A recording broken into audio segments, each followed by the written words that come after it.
Hi, I'm Aundrea Cline-Thomas, and you're listening to Chasing Dreams with Amy J.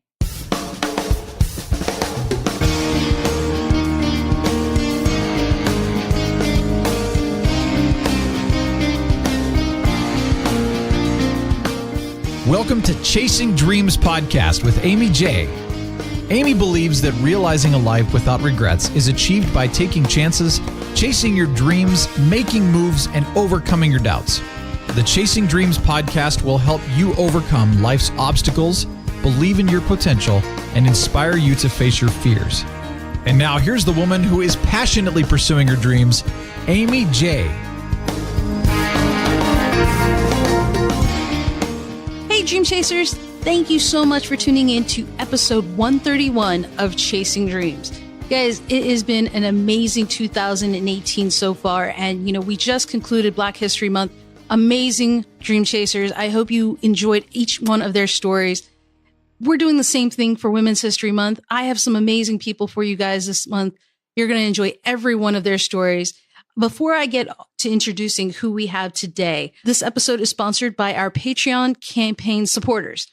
Thanks to all of you for supporting the mission to inspire, equip, and empower people to chase their dreams. You can find all of our supporters over at amyj21.com/supporters. So in honor and recognition of Women's History Month, I have an amazing dream chaser to introduce to you guys today. To kick off the month, please welcome Aundrea Cline-Thomas. She is an Emmy award-winning reporter for NBC 10 News in Philadelphia. When she's not working, you can find her in the community volunteering, moderating, or hosting many events for nonprofit organizations. Aundrea joined NBC 10 News in September of 2015. In 2017, she won a Regional Emmy Award for team coverage of the Delaware Prison Standoff. That same year, the Philadelphia Association of Black Journalists named her Broadcast Journalist of the Year. Before joining NBC 10, she worked as the lead education reporter for 4 years at WTVF, the CBS affiliate in Nashville, where she won a Regional Emmy Award for Spot News. She also worked at News 14 Carolina in Charlotte for 2 years as a reporter and a photographer, and WMGT, the NBC affiliate in Macon, Georgia. She has been an instructor at Carolina School of Broadcasting and received a bachelor's degree in communications with a minor in Black Studies from Boston College, and a master's degree in broadcast journalism from the University of Maryland. And she is raised a Maryland suburb of Washington, D.C. Aundrea is the youngest of 3 children whose parents are originally from Sierra Leone, West Africa. And as a Marylander, I am stoked to have her on the show also. Guys, please welcome Aundrea Cline-Thomas. How are you, my friend? I'm fantastic. Thank you so much for having me. Now, you are a Maryland girl. Yes, I am. Now, okay, we're still in Birdland because, guys, we're in Philly. Aundrea's in Philly. The Eagles just won the Super Bowl, so very proud of that. Support local. Were you a O's fan or a Ravens fan in a previous life? So an O's fan, and then Redskins fan. Grew up a Redskins fan. You were a Washington suburb, so I can get that. Yeah. That's fair enough. That's all right. You said Orioles. I'll take it. Yeah. But definitely an O's fan. I don't think the Nats were around. I don't think they even were around when I was growing up. Yeah, that's actually probably true. And Cal Ripken and all of that. That was good times. The streak. Yeah, exactly. Yeah. Well, when you were growing up, like today you're a reporter, but is that something that little Aundrea wanted to do when she was young? No, I wanted to be a teacher. Really? Yeah, I did. I wanted to be a teacher up until the 8th grade, and we had to do a book report. So we had to figure out what we wanted to be when we grew up, and then we had to go read a book about it. And then I got to the whole part about discipline and how kids might be unruly in class. And wait a minute. You mean they might not listen to me? They might not listen? What? You can't do anything about it? And so then I was in limbo for a few years. And then right before my senior year in high school, I did a program at American University for high school students, and it changed my life. And that's when I decided that, okay, broadcast journalism is exactly what I want to do. And I kind of feel like I'm still teaching. I just feel like the classroom is different. But and the essence of who I am is wanting to teach and inform people. Now, that's actually an interesting perspective, that you're just using a different medium to educate. Right, exactly. But this program that you took at American University, can you describe it a little bit? I mean, not often that you have an experience that kind of is life-changing in your case. Right. So it was a 2-week program, like at the end of June. And just to give you some background, I did well in school, but I was completely bored. So there was nothing that really stood out to me. I just kind of was going through the motions. My parents were very strict, so I had to get good grades. So the program was that we visited the NBC affiliate in DC, and for 2 weeks in the summer, the National Mall has a Smithsonian Folklife Festival, and it's countries and maybe a city. They're all random. They have nothing to do with each other, but they have musical performances and food and clothing and artifacts. And they gave us a camera, taught us how to use it, taught us how to edit, and said, go on the mall and figure out what story you want to tell. And you were partnered up and tell it. And so on the last day of the program, there was this presentation where your story aired, your parents were there, and I just could not be more proud. I just loved it so much. It was the first time I was like excited about really anything in that way. Wow. Right? Like my gifts were used, but I thought I wanted to be a photographer and editor because I really like the creative process. Sure. But my partner, I didn't like the way she was doing the voiceover. And I wanted to write the script a little bit differently. So I realized to have more control. I can see where this is going. Yes, I had to get in front of the camera because I'm an introvert. So that part was like, has been the hardest part for me to adjust to, is actually being in front of the camera. Finding stories and talking to people, that comes naturally. The writing comes naturally. The in front of the camera part doesn't. And so, but that's when I decided, and I haven't looked back since. Wait. So you're an introvert? Yes. Who goes in front of the camera? Yes. And a lot of us are, actually.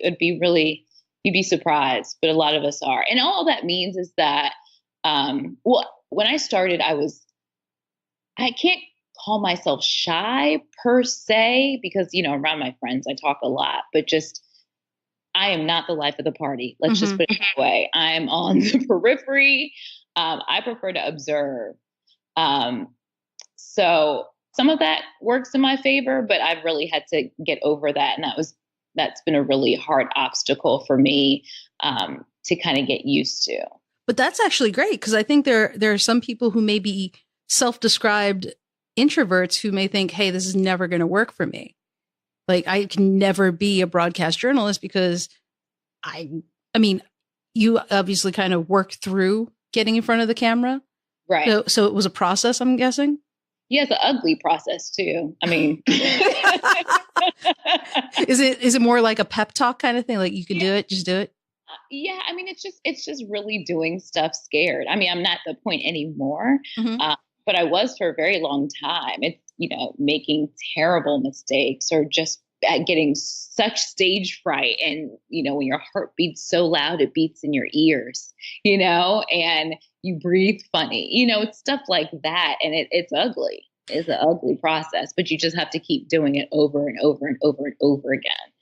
So when you make one of those mistakes, you have that ugly moment, so to speak, in your words, what do you tell yourself to get past that, to make it through the next opportunity?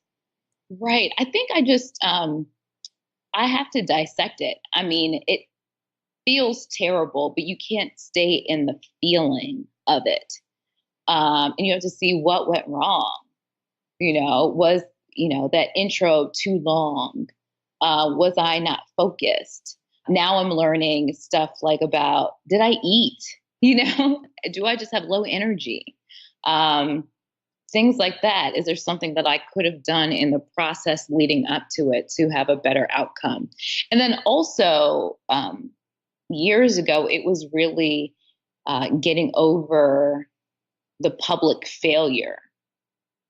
it was really hard for me to do. It was kind of getting over that, oh my God, everybody in life saw it. Oh my God. Just being like, who cares?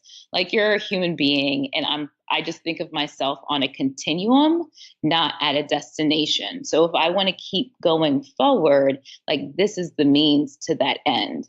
And so, it's like working out. You'll get that muscle memory and it will become easier and easier and easier.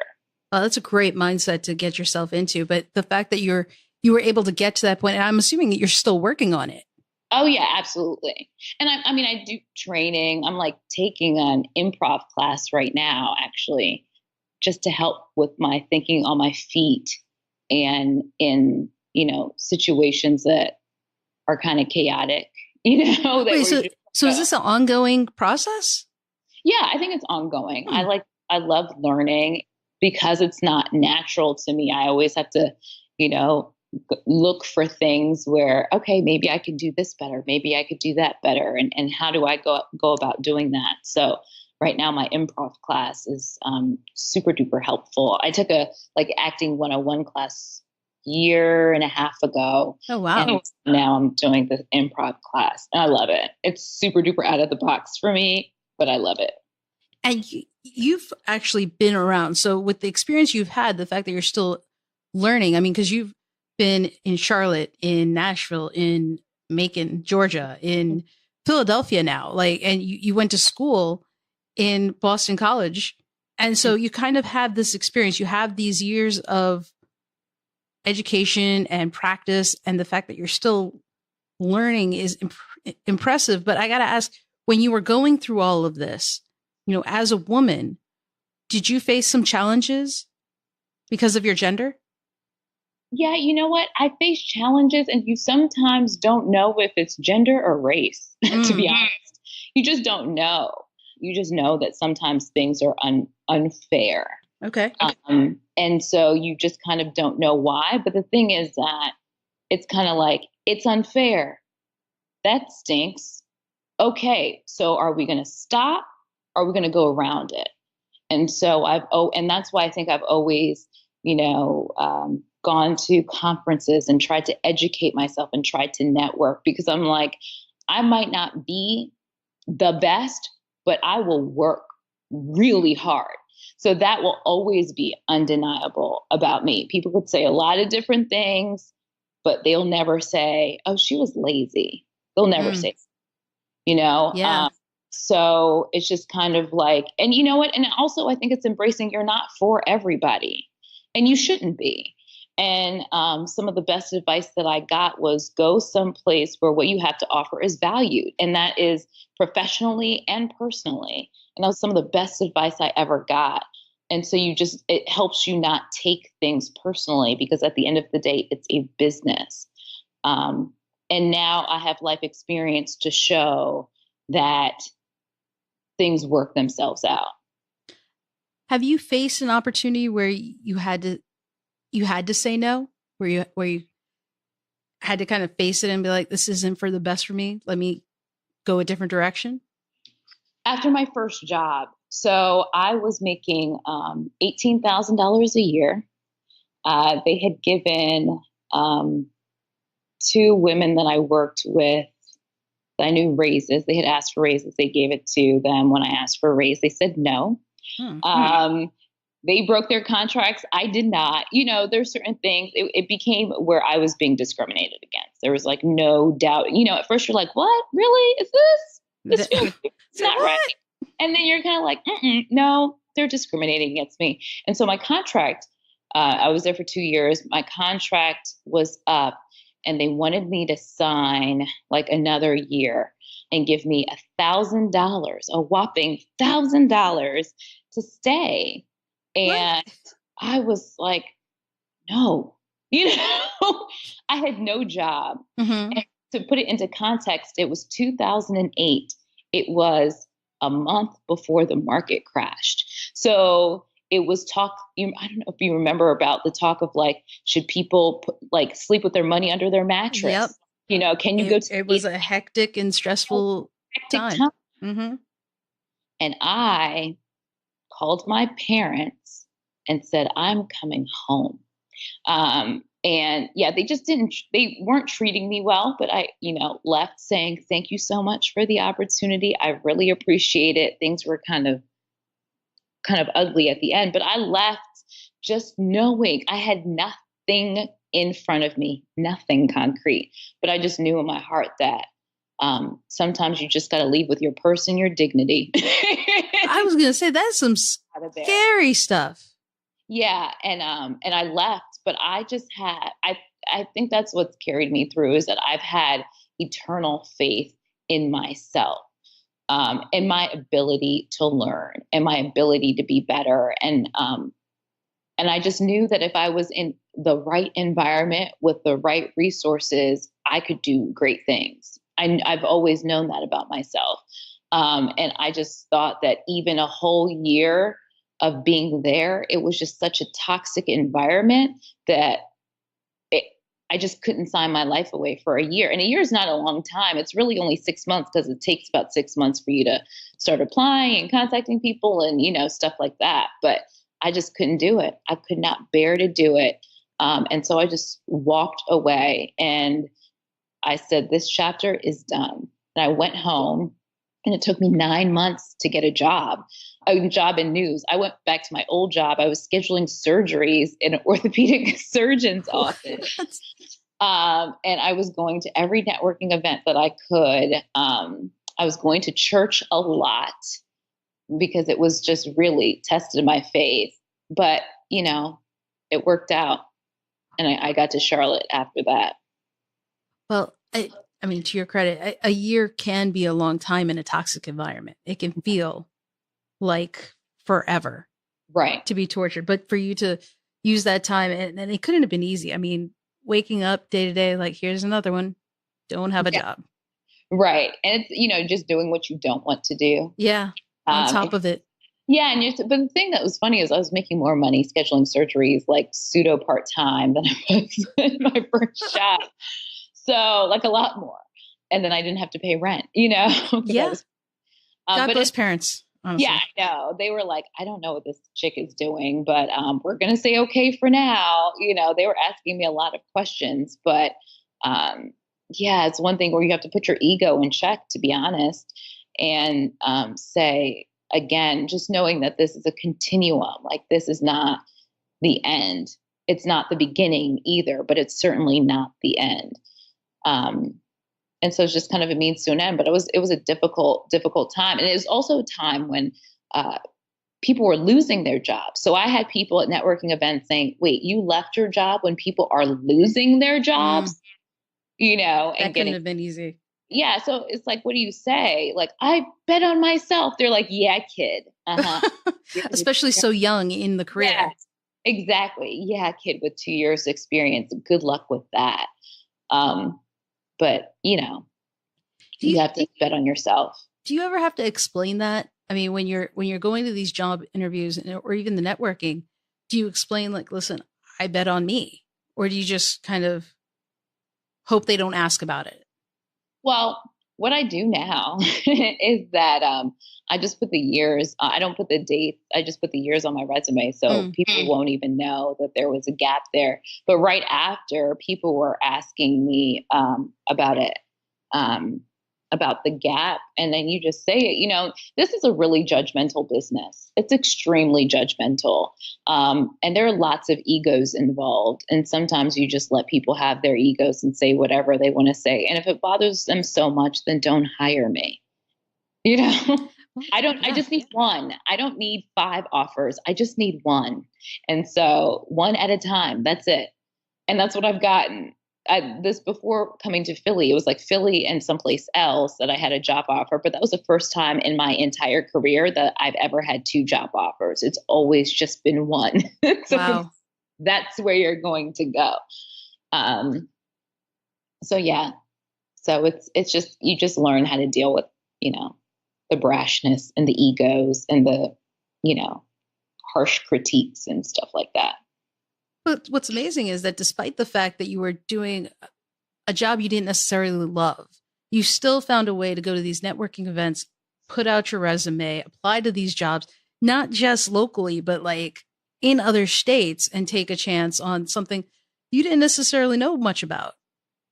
Yeah, it was really funny. So one of the doctor I was working with the closest had a vacation. I want to say it was like at the end of March in 2009. And, he had it on his schedule. So I told myself that, and I had an agent at the time, and, he was struggling to find me stuff because everywhere was like hiring freezes and everything like that. So at the end, I told him, I said, I'm going to find a job. And I had been sending stuff out too and not hearing anything. So I started contacting places, and I said, I'm going to be in town. I'm talking about Buffalo, Nashville, Charlotte. And in a series of a few days, I flew to Buffalo. Then I flew to I went to an interview in Buffalo, was there for a few hours for the interview. I told them I was going to be in town. No, I saved up my money so I could do this. And then I had the interview, and then I took an evening flight to Nashville. I had a woman who I met at a conference years before. She's like my mentor. She ended up becoming my mentor, but at that time I had only met her like maybe twice in my life. She told me that if there was anything I needed, she would help me. And so I said, actually, can I stay with you? I have an interview in Nashville. And this is before I actually worked in Nashville. So I stayed with her. Then I rented a car, stayed with her, went to the interview in Nashville, drove from Nashville to Charlotte, stayed with a friend in Asheville for the night, and drove to Charlotte in the morning for an interview. And then I had another interview there, and then drove to Atlanta to hang out with a friend, and then flew back home. So it was just a few days where I just told all these news directors that I was going to be in town, and then just made yourself be in town. Yeah, made myself be in town.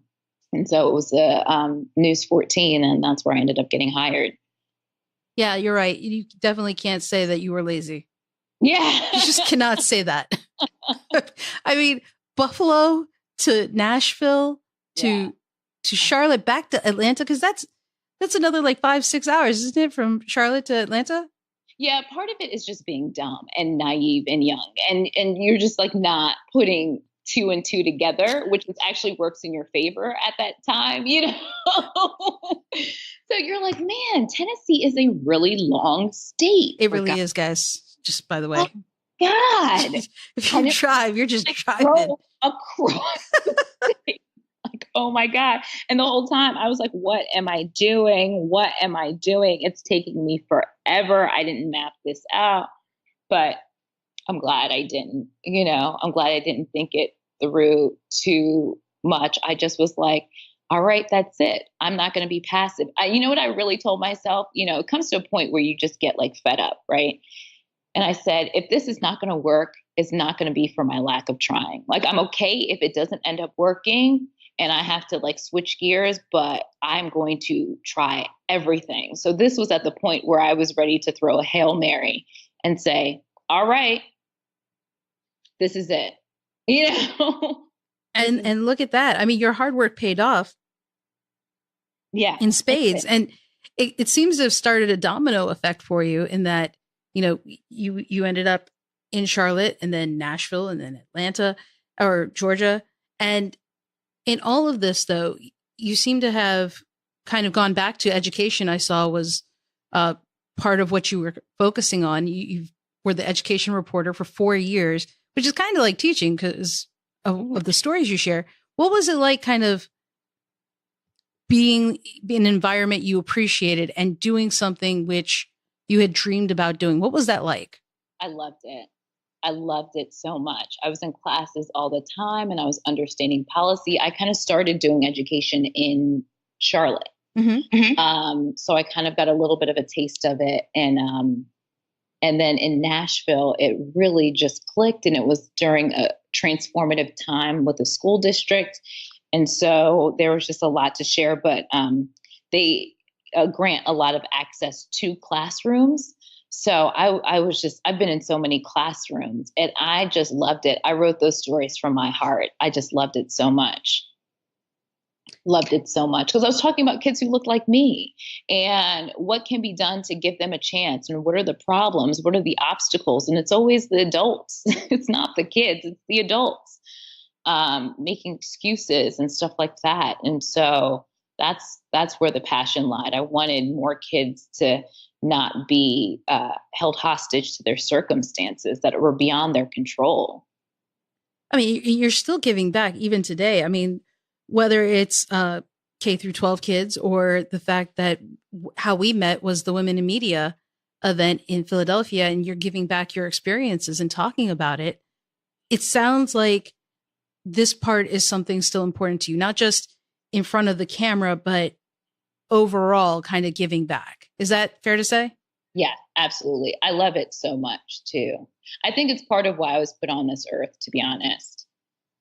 So that's like more like destiny work. Cause I always try to tell people like, okay, I've got my makeup on and stuff like that. But here's the real truth about it. Here's the actuality, guys. Let's break that down.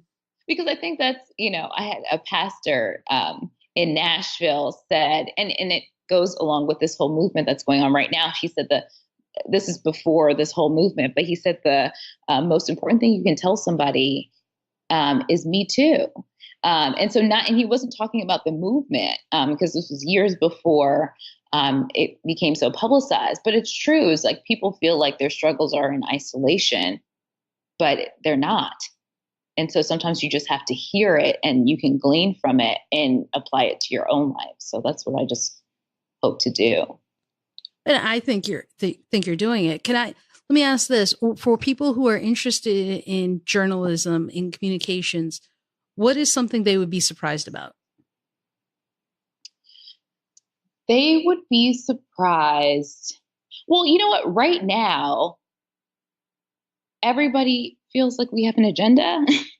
I'm entirely too busy to have an agenda. No, seriously, like my days are just ridiculous when I get to work. Like I don't know one person who has ever really had an agenda of, oh, we're going to skew this and slant this. Like that's not it at all. So there's that. What would they be surprised about? That I do a lot of work. Sometimes people are like, oh, you write that? I'm like, yes. I wrote it. Yes. I conducted the interview. Yes. I put that together. The photographer shot it and then they're editing it, but it's a collaborative process. And that it's not as easy as it seems. We're not curing cancer by any stretch of the imagination, but it's a lot more detailed than people realize. Wait, what you're saying, let me just get this straight. You do more than just get in front of the camera? I know, and put on makeup. I do more than that. Shocking. You're more than just a pretty face? I've had people ask me that all the time. I'm like, do you understand? I went to school for this. Now it's not brain surgery, but for God's sakes, I went to school for this. Yeah, that's fair. That's fair. But I guess, it may be the portrayal of media and communications in movies. Right. Because you only see the end result. Right. Exactly. I mean, unless you're watching like The Post and the movie that just came out, right? Or something that shows you a little bit more deeper of the behind the scenes. But you actually kind of, I mean, as an education reporter and what you're doing now, you come up with the stories. You actually do the research for it, right? Before you kind of go in front of the camera. You do. You have to kind of be an expert by the end of the day on things. You're asking a lot of questions. I think in local news, people would be surprised about how fast your day goes. And it's just the pace of it is and especially in Philadelphia, the pace is so fast, and how you're getting this information and you're consolidating this information in a way that people can understand very simply. So you're really simplifying a lot of things, and you're trying to figure out, okay, what's the focus of this story going to be? What do people need to know right now? And you have to become an expert by the end of the day. And let me ask you something, because you said earlier that, people have agendas and how fast paced things are. One of the things that people question nowadays or think about is journalistic integrity. Right. Right. I mean, that's been a huge topic in the last year or so, and what happens. Do you, as someone on the inside, think that it's just perception that people are just not seeing it the way it is? Do you think that people are still maintaining that, or is the perception that, people are just quick to get a headline, that they're risking it all? See, that's the thing, is that I think that people can't draw the line between the different forms. So there are people and between network and local. So it's and I think network doesn't always do the best job of drawing the line of, this is going to be more opinion based, and this is just kind of the news of the day. They're two different things, right? But what I have to do, we can be sued. There's a lot of money. So there are ethical standards and guidelines. There are things I cannot say, when people are like, oh, just say this about me. No, I can't say that. You can. I can't, I have to attribute things. I have to source things. We have certain things where we won't go out with information unless we have, 2 or 3 people confirming it, if it hasn't come out publicly. So we have within the station where people are like, hey, I heard about this. Can somebody else confirm it? Yes. Can somebody else confirm it? We need 3 people confirming this from, viable sources, primary sources, which you learn about in elementary school, primary and secondary sources. You need primary sources. This is not just willy-nilly going on television with whatever you hear.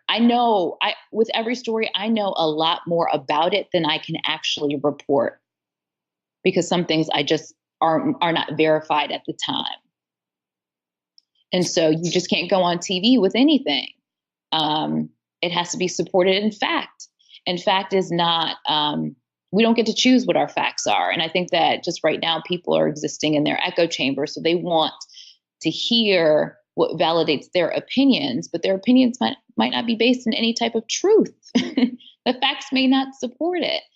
So so what I'm saying, and when you hear my voice on the stories, I'm telling you the concrete facts of it. When you hear the other people talking, they're adding the color of how they're able to assess what those facts are. And then you'll have 2 different sides, right? Or maybe more than 2 different sides. But that's kind of how it goes. I mean, I think you make a very good point about the inability to distinguish for an audience. And sometimes we put our own filter or color upon something based on how we're feeling. Especially nowadays, I think people are so quick to make judgments and decisions that we don't necessarily hear everything you're saying. And we're automatically suspicious, unnecessarily and probably unfairly as well. And I think that it's good for people to question, right? I think that's really good, because that's what's great about journalism, is that you are here to serve the audience, but the audience keeps you in check. So when the audience says, hey, you missed this, we need to figure out, oh, maybe we didn't consider that as one of the spokes on the wheel. No, we do need to look into that. And so I think that the feedback is necessary, and I think the feedback makes us better. But we've entered another time now when people are just saying things that's just not true. That's just flat out not true. That's not supported by anything but your opinion. And, I do think that's true. Yeah. So we're just in a different place right now. But I think that that's what makes journalism strong, is the back and forth with the audience, the continued conversation. It makes us better. So I appreciate that. Absolutely. And we need the audience. We need the audience to tell us what's happening in their neighborhoods, what cool things they're seeing or hearing, or concerns that they have. That's how we, shine a light on it. But so the audience is necessary. But it can't drift to a place of, I think there needs to be a little bit more understanding. I think that as journalists, we might need to do a better job of sharing what the process is as well. I think so. I think there's something about transparency that would help. But I do think that there is work to be done on both sides. Yeah. The audience and the sender or messenger, so to speak, of the message. Right. But you're right. I mean, the medium has changed so much nowadays, from how it's being shared, how facts are being shared, that sometimes I think lines are being blurred and it's hard to distinguish. But I mean, you're seeing it from the front row on how now you have social media is such an integral part now of news, it seems. And then you have YouTube and everybody's kind of changing it. Where do you think journalism is going in the future? Do you see it changing in any way? It'll continue to change and evolve.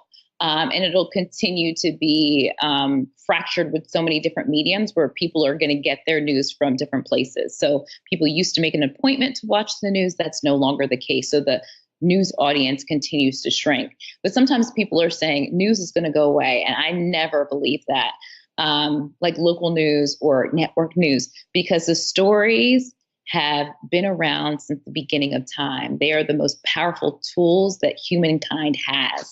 So humankind will always want to know the stories. It resonates so deeply with people. So I think that what will change might be how those stories are disseminated. Hopefully, journalism organizations can monetize online more.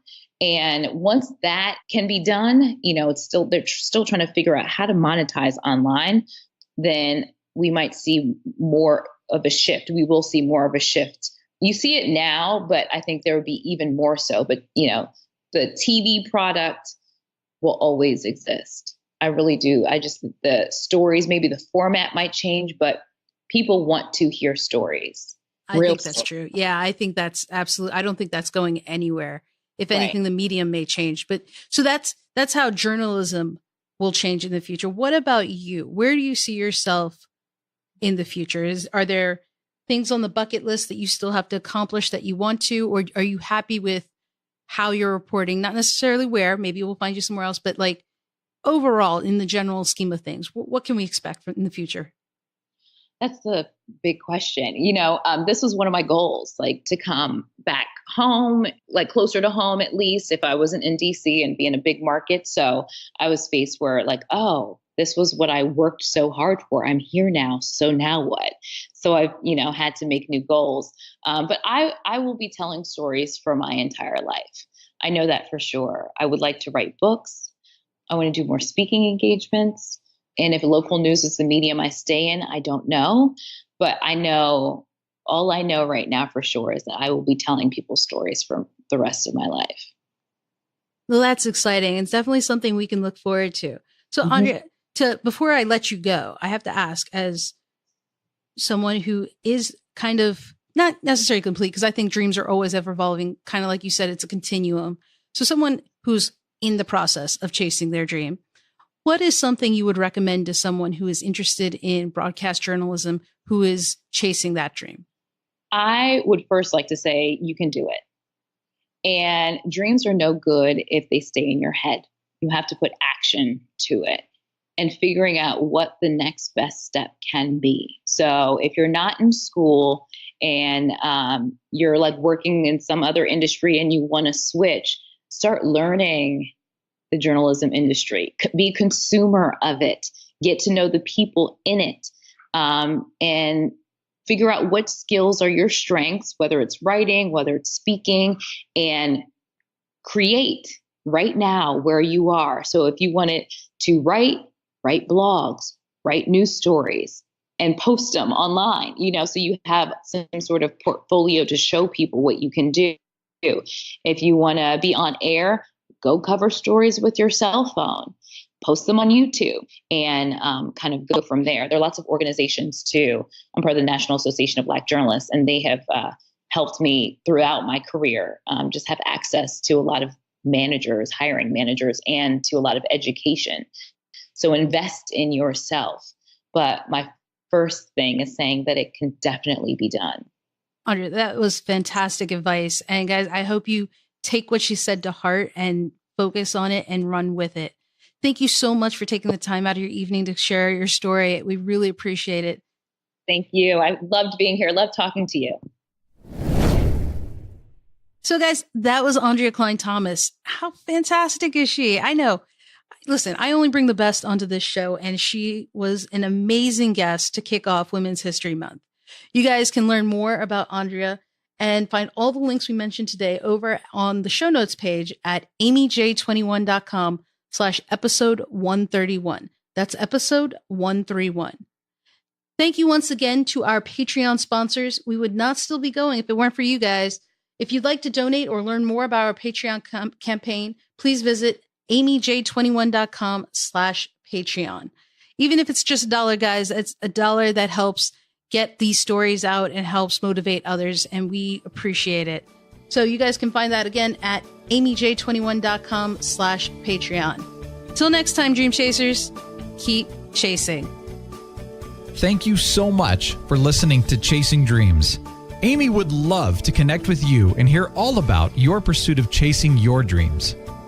Connect with her on Facebook, Twitter, or Instagram via @ChasingDreamsHQ.